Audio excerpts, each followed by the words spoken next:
벌써 2020년도 상반기가 다 지났습니다. 그 어느 보다도 지난 상반기는 긴장의 연속이었습니다. 사람들은 역사적 시대 구분을 예수님의 탄생을 기준으로 해서 우리가 알다시피 BC와 AD로 구분을 합니다.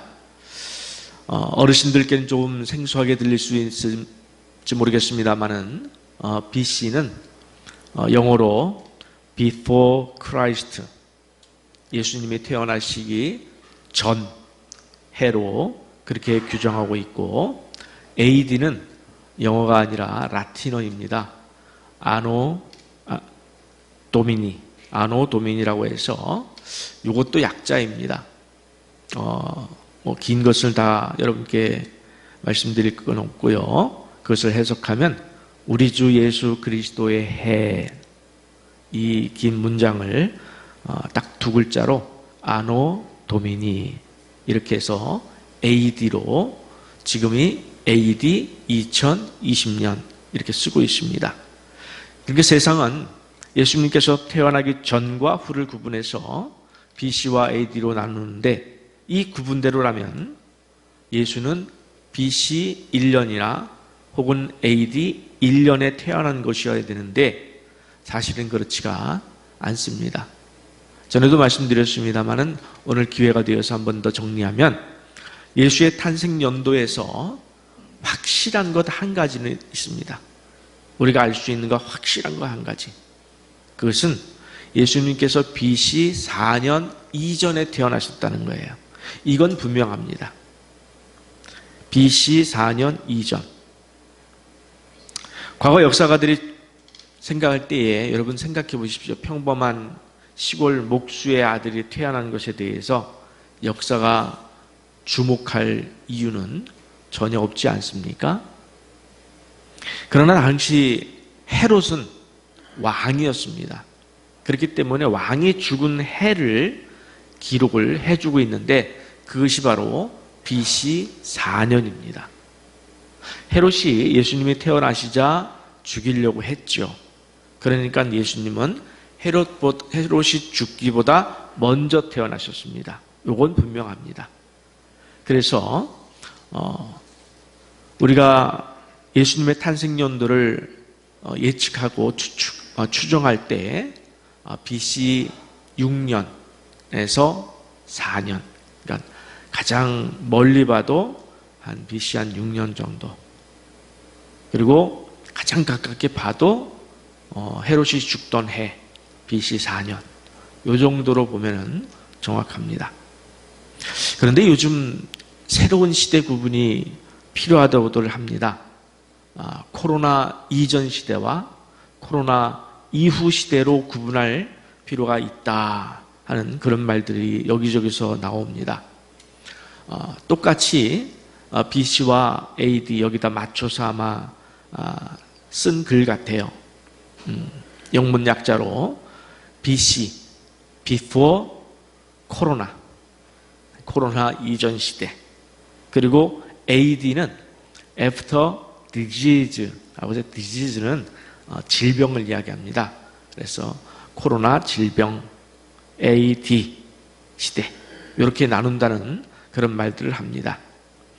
그만큼 코로나의 충격이 우리 사회와 인간의 삶에 엄청난 변화를 끼치고 있다라는 것을 이야기하고 싶어서 이런 이야기도 따라서 나오는 것 같습니다.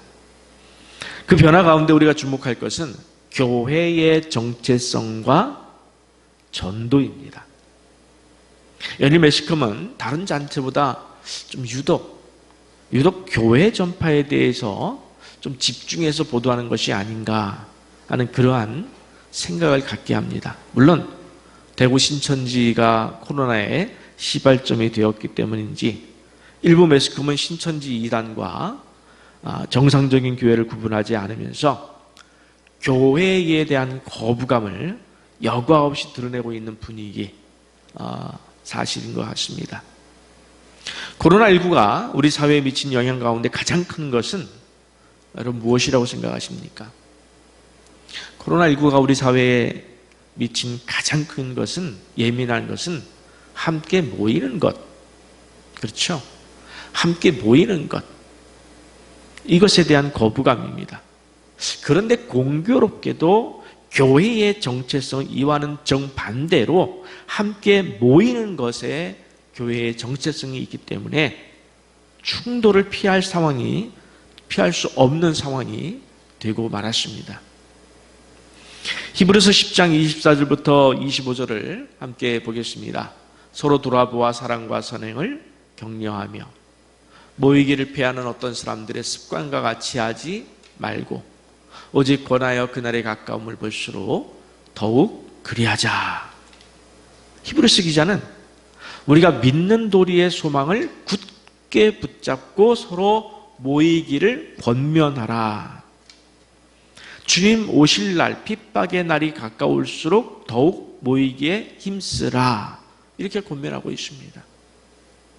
이렇게 기독교는 함께 모일 때 그 정체성이 살아날 수가 있습니다. 그래서 초대교회는 날마다 모이기에 힘썼습니다. 사도행전 2장도 서로 교제하는 일에 힘썼다. 믿는 사람들이 날마다 마음을 같이하여 성전에 모이기에 힘썼다. 이렇게 전하고 있습니다. 핍박 속에서도. 당시 기독교인들은 세상의 노골적인 핍박 속에 노출되어 있었습니다. 그래서 더욱 함께 모여 서로 보호하고 위로하고 격려할 필요가 있었습니다. 그러나 지금도 사실은 마찬가지입니다.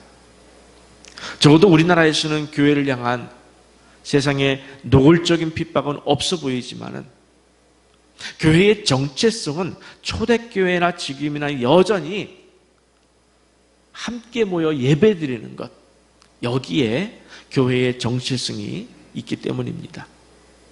일부 성도들은 코로나 시대를 통해서 새롭게 깨달은 것이 있다고들 고백을 합니다. 바로 우리가 이렇게 모여서 드리는 공적 예배의 중요성에 대해서 너무 절감했다. 그럴 수밖에요. 우리 한국 사회에서 일제가 우리 한국 교회를 위협했던 시대 이후에는 우리가 그런 것을 경험할 기회가 없었어요. 그렇죠? 내가 예배를 드리고 싶으면 아무 제재 없이 와서 예배를 드릴 수 있었고, 내가 드리기 싫으면 그냥 안 오고, 이렇게는 해봤지만은 예배를 드리고 싶은데 오기 불편하고 또는 교회가 폐쇄되어서 못 오고 하는 이런 상황은 처음 접하는 거예요. 그러다 보니까 공적 예배에 대한 갈급함, 또 중요성에 대해서 아주 민감하게 갈급하게 받아들였다 하는 그런 고백을 합니다.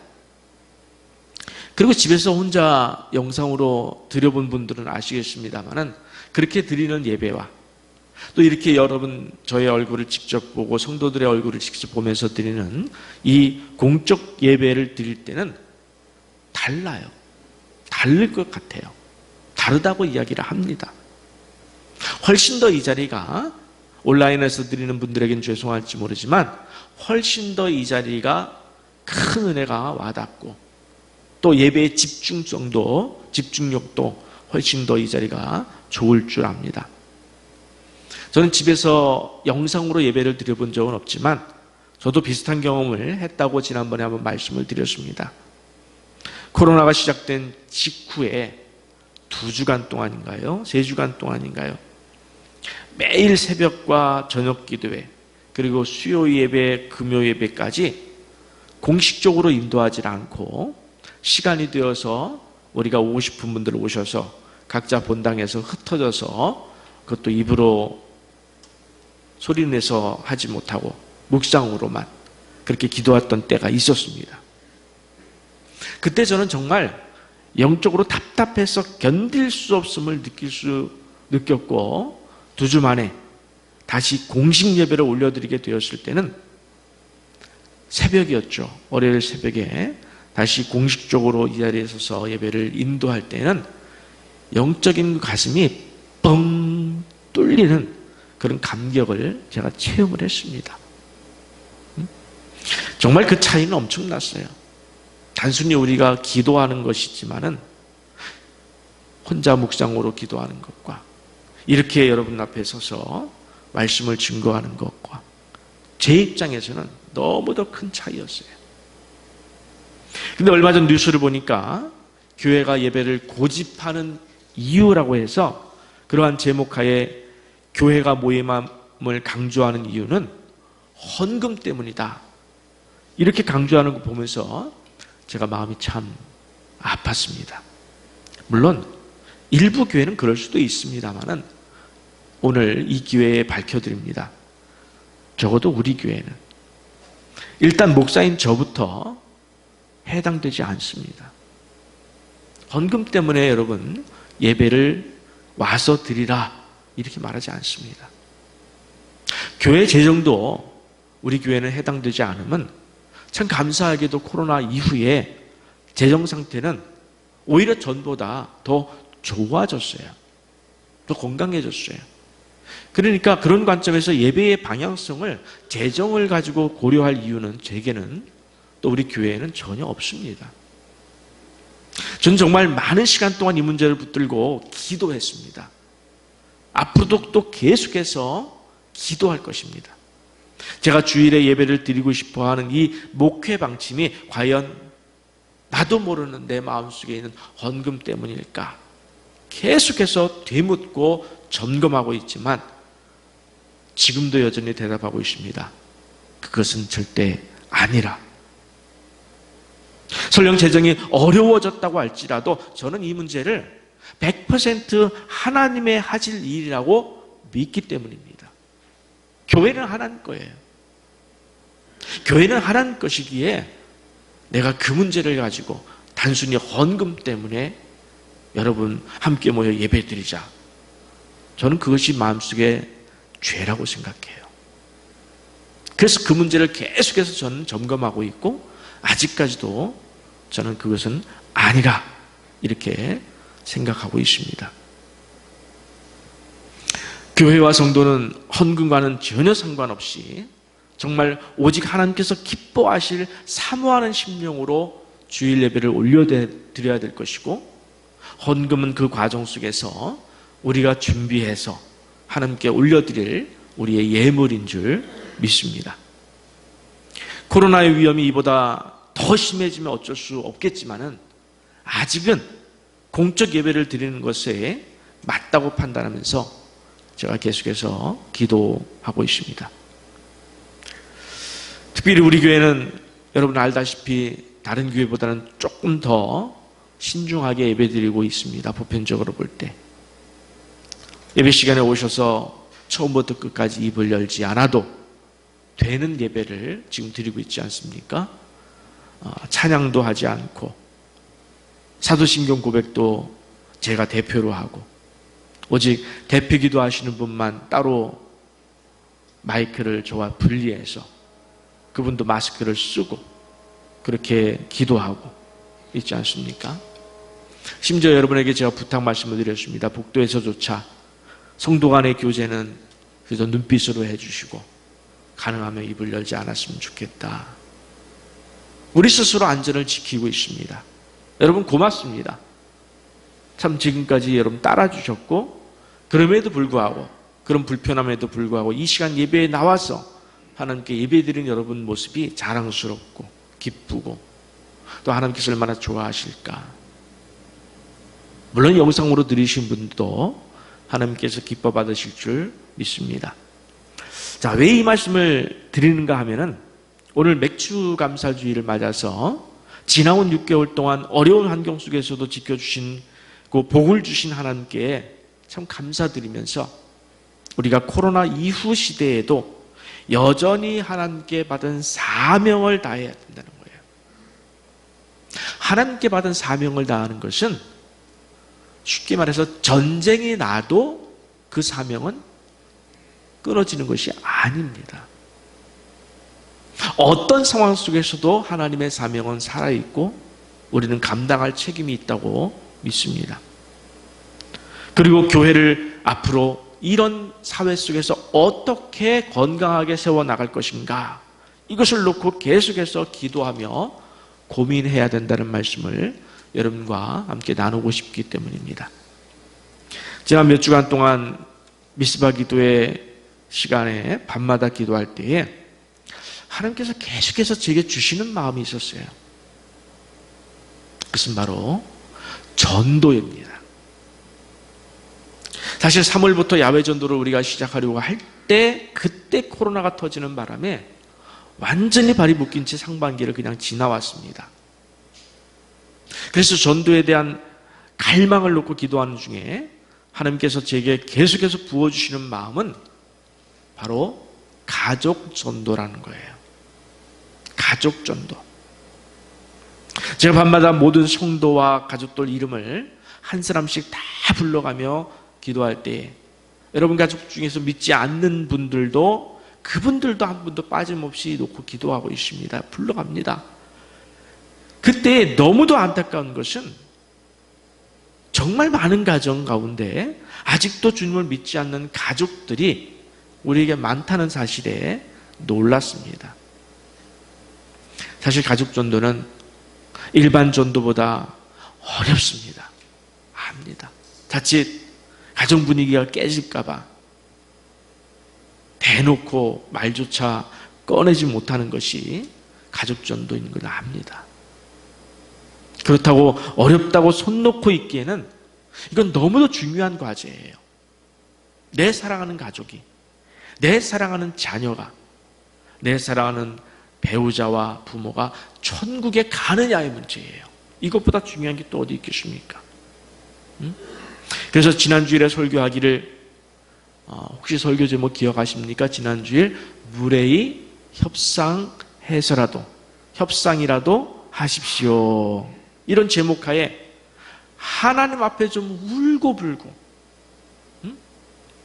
때를 써서라도 정말 책상을 두들기다 못해 부셔버리는 한이 있어도 아브라함이 조카 롯을 구하기 위해 그토록 간절하게 매달렸듯이 우리도 믿지 않는 가족들을 위해서 기도하자. 그렇게 말씀을 드렸습니다. 여러분 성경을 보면은 하나님께서 베푸시는 가정에 대한 축복, 또 자녀들에 대한 축복이 얼마나 많이 강조되고 있는지 모릅니다. 대표적인 것이 야곱과 에서의 축복 전쟁 아니겠습니까? 전쟁과도 같아요. 야곱과 에서의 축복에 대한 갈망은 전쟁과도 같아요. 형의 축복을 거짓과 속임수로 가로챈 것은 자체하고라도 야곱의 축복에 대한 열망만큼은 우리가 본받아야 될 줄 믿습니다. 모르시는 분을 위해서 짧게 설명하면 이삭은 야곱과 에서라고 하는 쌍둥이의 두 아들을 낳았습니다.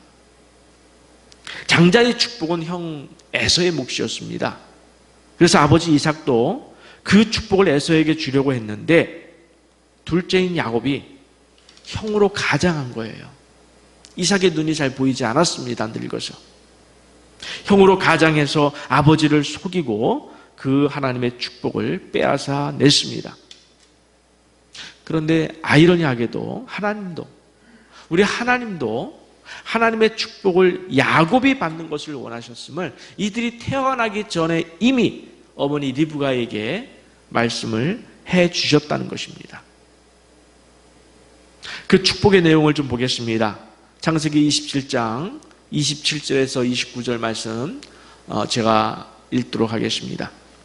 그가 야곱을 말합니다. 가까이 가서 그에게 아버지 이삭을 말합니다. 입맞추니 아버지가 그의 옷의 향취를 맡고 그의 옷의 향취를 맡았는데 누구의 향취가 났을까요? 형 에서의 향취가 났어요. 에서의 옷을 입었기 때문에 향취를 맡고 그에게 축복하여 이르되 내 아들의 향취는 여호와께서 복 주신 밭의 향취로다. 라며 하나님은 하늘의 이슬과 땅의 기름짐이며 풍성한 곡식과 포도주를 내게 주시기를 원하노라. 만일 너를 섬기고 열국이 네게 만민이 너를 섬기고 열국이 네게 굴복하리니 네가 형제들의 주가 되고 네 어머니의 아들들이 네게 굴복하며 너를 저주하는 자는 저주를 받고 너를 축복하는 자는 복을 받기를 원하노라. 아멘. 여러분, 여러분의 자녀나 가족이 이런 복을 받고 이런 복 속에서 살기를 원하십니까? 여러분 한번 생각해 보세요. 나는 과연 내 자녀가, 내 가족이 이와 같은 복을 받기를 원하는가? 점검해 보셔야 됩니다. 그리고 정말 원한다면은, 정말 내가 원한다면 이 복을 받기 위해서 무엇을 해야 되지? 적어도 이 소원함 때문에 우리는 기도의 자리에 서야 된다는 거예요. 그냥 원한다가 아니라 하나님 주시옵소서. 갈망해야죠. 기도의 자리까지 이어져야 그것이 진짜 원함이라고 말씀드릴 수 있어요. 말로만 원합니다. 정말 저도 저런 복을 받고 싶습니다. 우리 가족도 저런 복을 받고 싶습니다. 저한테 말씀해도 만약에 여러분이 그것을 가지고 하나님께 나오지 않는다면 저는 저분이 그렇게 원하는 게 아니겠구나, 그렇게 판단할 수밖에 없어요. 왜? 그 원함을 하나님께 아뢰 수 있는 기회가 있잖아요. 기도의 자리. 저는 제 자녀와 우리 교회 성도들이 하늘의 복과 땅의 복을 받는 하나님의 백성으로 사시길 매일 새벽 그리고 밤마다 강력하게 소원하면서 기도를 하고 있습니다. 왜? 원하니까. 내 자녀가, 그리고 우리 성도들이 정말 하나님의 복을 받기를 원하니까 새벽이고 저녁이고 매일 빠짐없이 365일 여러분의 이름을 하나하나 불러가면서 기도를 하고 있습니다. 그것으로 충분하시겠습니까, 여러분? 목사님이 기도하고 있으니까 난 안 해도 돼, 이렇게 하시겠습니까? 아니, 하나님이 원치 아니하셔요. 하나님이 원치 아니하셔요. 하나님은 여러분의 그 간절히 원함의 기도를 여러분 입술을 통해서 듣기를 기다리시고 계시다는 거예요. 또 하나 볼 것은 오늘 본문 말씀입니다. 다시 한번 좀 사모하는 마음으로 오늘 본문 말씀을 여러분과 좀 함께 읽어봤으면 좋겠습니다. 제가 대신 봉독합니다. 요셉은 무성한 가지, 곧 샘 곁에 무성한 가지라. 그 가지가 담을 넘었도다. 활 쏘는 자가 그를 학대하며 적개심을 가지고 그를 쏘았으나 요셉의 활은 도리어 굳세며 그의 팔은 힘이 있으니 이는 야곱의 전능자 이스라엘의 반석인 목자의 손을 힘입음이라. 내 아버지의 하나님께로 말미암나니 그가 너를 도우실 것이요 전능자로 말미암나니 그가 내게 복을 주실 것이라. 위로 하늘의 복과 아래로 깊은 샘의 복과 젖먹이는 복과 태의 복이리로다. 내 아버지의 축복이 내 손주의 축복보다 나아서 영원한 산이 한없음 같이 이 축복이 요셉의 머리로 돌아오며 그 형제 중 뛰어난 자의 정수리로 돌아오리로다. 아멘. 아버지 이사오로부터 한없는 축복을 받은 야곱은 이제 자기가 죽기 전에 자녀를 불러 모아놓고 축복을 하는데, 이 본문은 유독 요셉을 향한 축복이에요. 요셉은 무성한 가지 곧 샘 곁에 무성한 가지라, 이렇게 축복을 합니다. 여러분, 나무가 가지가 무성한데, 가지도 무성한데 그 옆에 샘이 있다는 거예요. 샘이 있어요. 끝없이 이 나무에게 물을 공급해주고 영양을 공급해주는 샘이 있다. 얼마나 좋은 나무가 될까요? 얼마나 좋은 나무가 될까요? 더군다나 그 가지가 담을 넘었다는 표현을 썼어요. 담을 넘었다. 여러분, 이게 뭘까요? 여러 가지로 해석할 수 있습니다만 저는 이번에 이런 해석을 좀 하고 싶습니다. 내가 기대할 수 있는 영역, 내가 기대할 수 있는 영역 그 이상 밖으로 뻗어나가는 축복이다. 저는 이렇게 생각해요. 그렇죠? 우리가 생각하는 것은 나무가 있으면 그 나무가 내가 기대하는 한계가 있어요. 그렇죠? 한계가. 우리 집 안에서, 울타리 안에서 잘 자라만 다오. 그러나 하나님은 그 한계를 뛰어넘습니다. 담을 뛰어넘어 뻗어나가는데 어디까지 갈 줄 모르는 거예요. 늘 말씀드립니다. 여러분, 우리가 알지 못하는 나라를 일으켜서 하나님은 우리를 도우실 것이고, 우리가 알지 못하는 사람도 일으켜서 하나님은 우리를 도우실 준비가 되어 있습니다. 그것이 바로 야곱의 축복이에요. 그 가지가 담을 넘었다. 다시 한번 묻습니다. 여러분, 여러분의 가족이, 자녀가 이 축복을 받았으면 좋겠습니까? 성경에 나와 있는 이 축복은 요셉에게만 해당되는 축복이 아니에요. 요셉과 같이 하나님의 부르심을 받은 하나님의 백성에 대한 축복을 하나님이 약속해 놓으신 거예요. 오늘 여러분에게 약속하신 축복입니다. 이 축복을 여러분 자녀가 받고 여러분 가족이 받기를 원하십니까? 아멘이십니까? 받기를 원하셔야 됩니다. 예, 받아야죠, 당연히. 그러면 그 소원함을 위하여서 우리가 좀 기도하자는 거예요. 힘을 내서 바로 기도하자. 그냥 원하기만 하는데 누가 갖다가 입에다 넣어주길 원하십니까? 내가 지금 너무 갈증이 나요. 누가 생수를 좀 갖다 줬으면 좋겠어요. 근데 갈증 나. 물 먹고 싶어요. 원해요. 거기서 끝나면 얻을 수 있을까요? 소리를 질러야죠. 누구 없습니까? 저에게 생수 한 모금을 주십시오. 근데 그걸 들고 계신 분이 계시잖아요. 누구예요? 하나님. 주여, 저에게 생수 한 모금을 주시옵소서. 부르짖어야 하나님께서 주실 것 아니겠습니까? 아니, 하나님은 그렇게 부르짖는 자를 기다리셔요. 그냥 입에다 넣어주길 원하지 아니하셔요.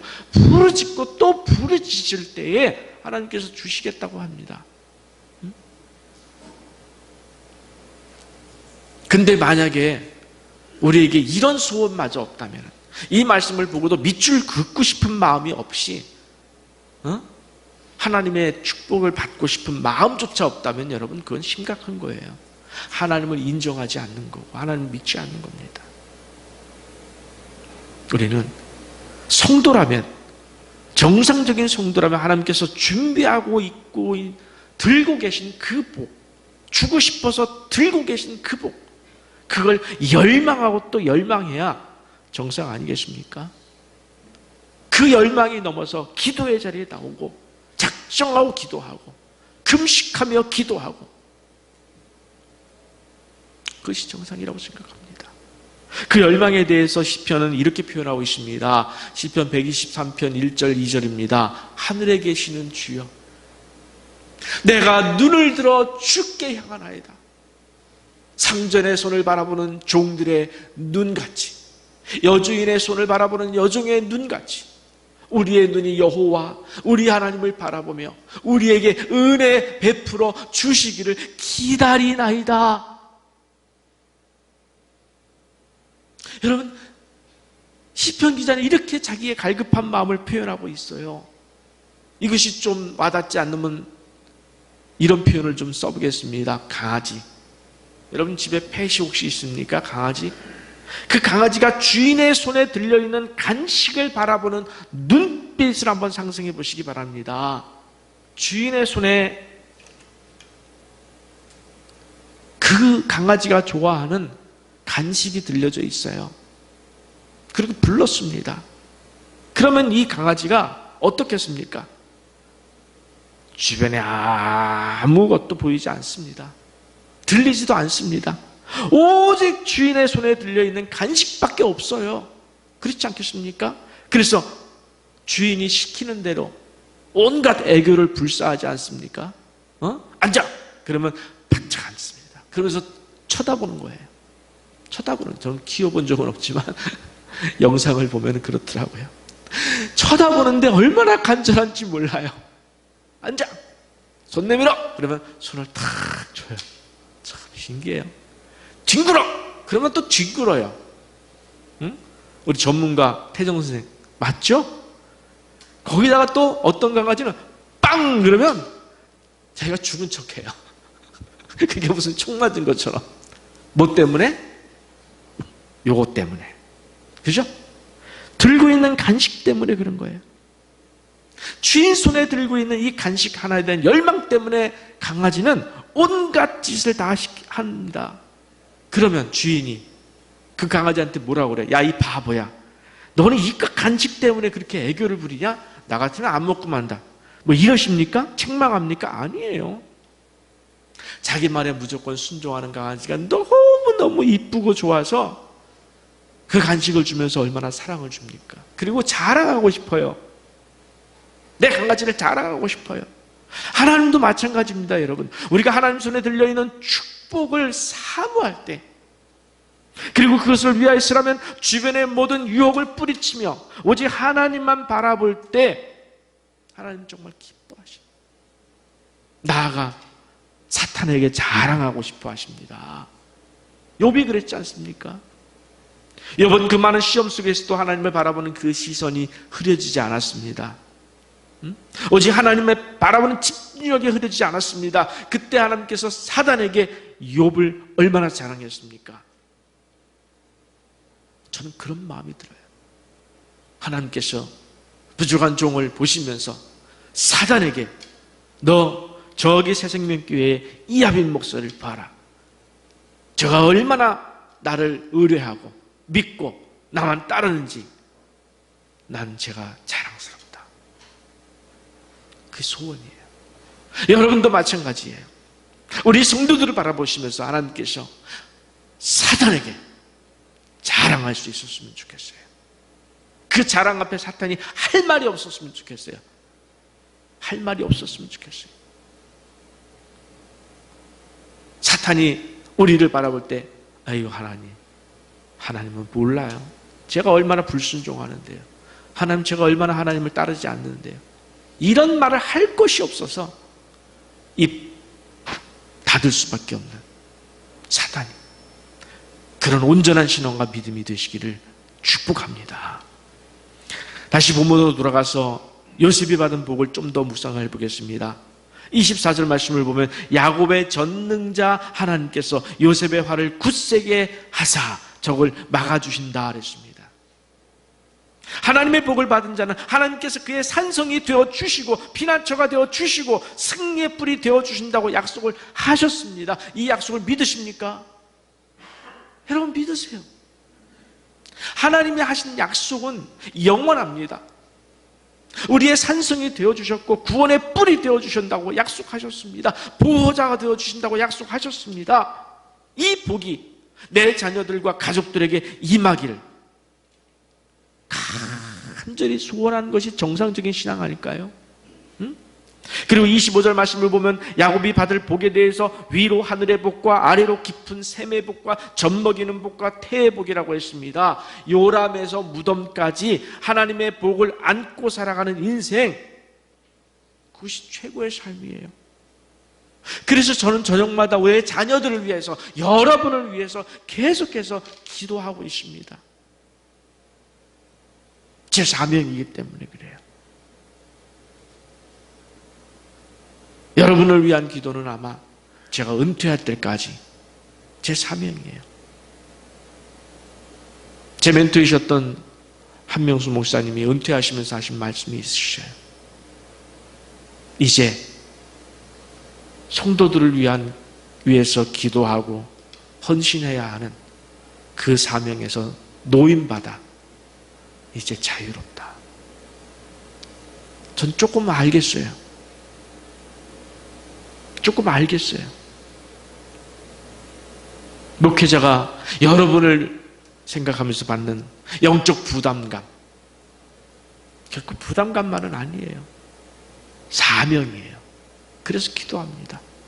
그래서 저는 기도하지만 여러분도 같이 자기가 받을 복과 가족이 받을 복을 위해서 기도해야 된다는 거예요. 매달려야 된다는 거예요. 책상을 부셔가면서라도 하나님 구해야 된다는 거예요.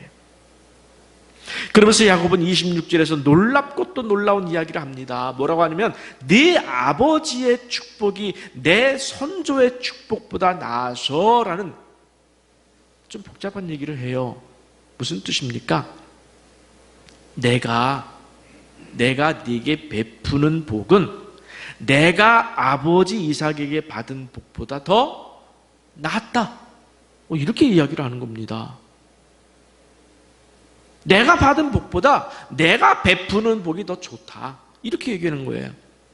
여러분, 야곱이 무슨 마음으로 이렇게 아버지 이삭을 소환하면서까지 자기가 베푸는 복을 강조했을까요? 가만히 생각해 보면 당연한 거예요.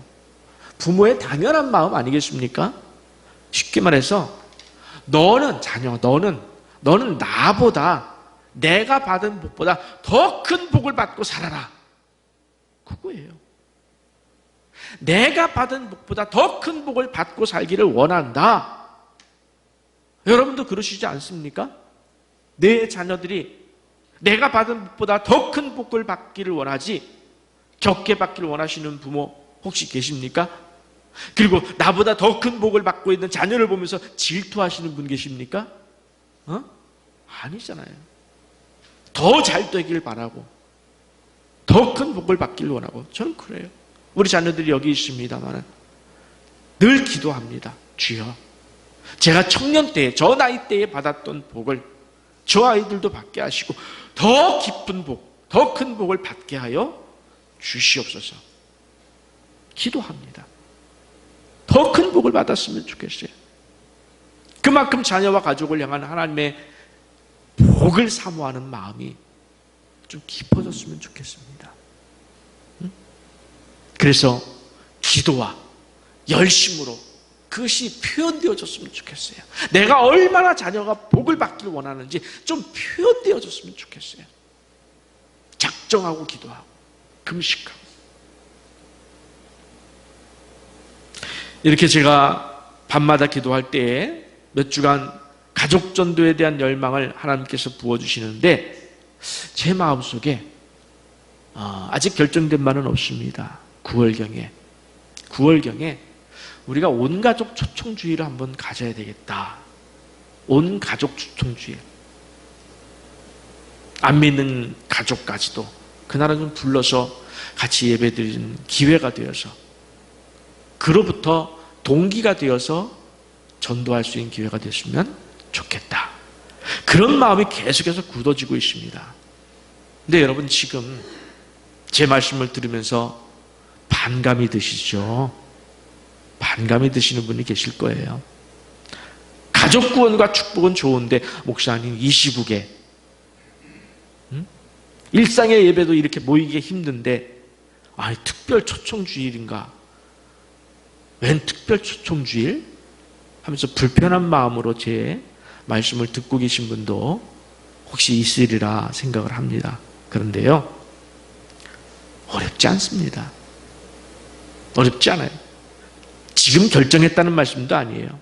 시국이 하루가 다르게 변하고 있기 때문에 요 정도까지만 되면, 요 정도가 계속 이어지거나 요 정도보다 이하로 내려가면은 우리가 할 수 있겠다 기도하고 있습니다. 그럼 어떻게 하느냐? 1부, 2부, 3부로 나누면 돼요. 그날만 1부, 2부, 3부 나눠서 9시, 11시, 1시 신청을 하는 거예요. 그래서 분리시키는 거예요. 그러면 이 상태, 2m 유지하면서 우리가 무슨 수칙이라고 그러죠? 방역 수칙이라고 그러나요? 그걸 다 지켜가면서라도 얼마든지 할 수 있어요. 앞으로 그 방법은 여러분과 함께 의논하고 고민할 문제입니다만 중요한 것은 여러분 우리 마음이라고 생각해요. 하나님의 뜻이 중요한 것이지 여러분 우리가 받는 그 거부감은 사회적으로 길들여 있기 때문에 그래요. 우리가 집중할 것은 사회적으로 길들여 있는 마음이 아니라 하나님이 지금 내게 무엇을 원하시고 계실까? 하나님이 지금 우리 교회에 무엇을 원하시고 계실까에 거기에 집중할 때에 하나님께서 길을 열어주실 줄 믿습니다. 또 하나님께서 아직 때가 되지 않았다면 저희들의 마음을 바꾸실 줄 믿습니다. 우선적으로 그렇게 생각을 하고 오늘 선포를 합니다. 진정으로 2020년 상반기를 감사드립시다. 정말 생각지도 못했던 코로나 시대, 물론 어려움을 겪고 있는 가정도 있습니다만 여기까지 오게 하신 하나님께 감사드리고, 이제 하반기를 시작하면서 여러분 그냥 시작하지 마세요. 한 달이 시작되면, 새로운 달이 시작되면 새로운 한 달을 내가 어떻게 할 것입니까? 하반기가 시작되면 앞으로 하나님께서 내게 이 하반기 인생 또한, 2020년 하반기 인생 또한 내게, 우리 교회에게, 우리 가정에게 무엇을 원하실까? 저는 우리가 오늘 하루 인생을 더 살고 있는 이유는 하나님께서 오늘을 통하여 영광 받으시길 원하심이 있기 때문이라고 믿습니다. 하나님의 자녀에 대해서는 놓지 아니하셔요. 하나님은 여러분을 통해서, 오늘 하루를 통해서, 남은 하반기를 통해서, 남은 인생을 통해서 하나님께서 원하심이 있기 때문에 우리 생명을 연장시켜 놓는 것이지, 정말 사랑하신다면 빨리 불러가실 거예요. 왜? 천국이 훨씬 좋으니까. 그래서 우리는 계속해서 질문해야 됩니다. 하나님, 오늘 하루 내가 하나님께 어떻게 영광 올려드릴까요? 남은 하반기 동안 하나님 제가 무엇을 할까요? 하나님은 오늘 저희를 통해서 여러분의 가족 구원, 여러분의 가족 구원에 대해서 우리 하반기 동안 작심하고 작정하고 기도합시다.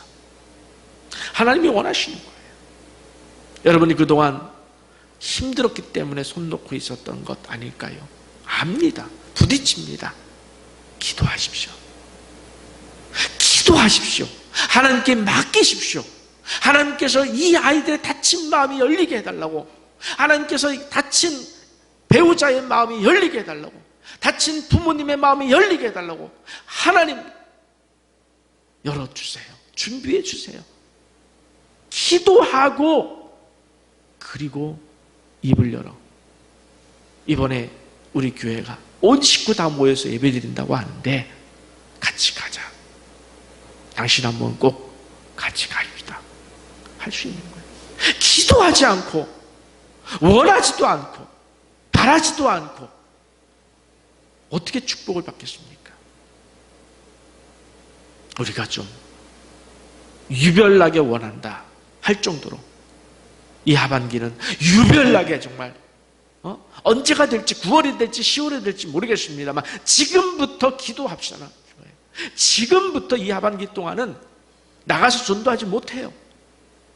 함께 살고 있는 가족을 위해서 기도하고 준비해서 어떻게 해서든지 관계도 잘 맺고, 정말 어려운 관계는 한 번만 부탁하자 하면 들어줄 수 있는 관계, 그런 가족 관계까지, 여러분 각자 사정이 다르지만 우리 하반기 동안 집중해서 기도하고 또 하나님께 헌신함을 통해서 이 하반기가 하나님께만 영광된 그런 여러분의 생애가 되시기를, 우리 교회가 되기를 간절히 축원합니다.